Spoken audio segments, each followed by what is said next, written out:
একদা উজাইর আলাইসাল্লাম বনি ইসরায়েলের একজন মহান আলেম ছিলেন, যিনি তাওরাতের হাফিজ এবং লেখক ছিলেন।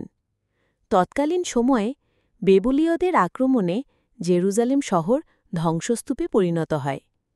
একদা তিনি সেই জেরুজালেম শহরের পাশ দিয়ে গাধায় চড়ে কিছু ডুমুর ফল এবং খেজুরের রস সঙ্গে নিয়ে যাচ্ছিলেন।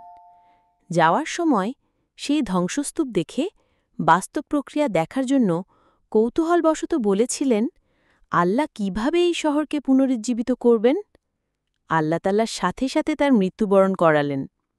১০০ বছর অতিবাহিত হবার পর তাকে আবার জীবন দান করলেন। তাকে জীবিত করার পর যখন জিজ্ঞেস করা হল সে কত বছর ঘুমিয়েছিল, তখন সে উত্তর দিল, ১ দিন বা ২ দিন। কিন্তু তাকে যখন চারপাশে লক্ষ্য করতে বলা হল, তখন সে বিশাল পরিবর্তন দেখতে পেল। বাইরের প্রজন্ম পাল্টে গেছে। তাকে আবার তার খাবার, ডুমুর ফল এবং খেজুরের রসের দিকে তাকাতে বলা হল।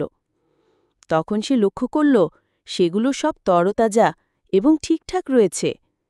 এবার তার গাধার দিকে লক্ষ্য করতে বলা হল। তখন সে দেখতে পেল গাধাটি মারা গেছে এবং মাংস পচে গিয়ে হাড় আলাদা হয়ে আছে। এরপর তার সামনেই আল্লাহর নির্দেশে হাড়গুলো জোড়া লাগে এবং এতে মাংস লাগে এবং তা আবার জীবিত গাধায় রূপান্তর হয়।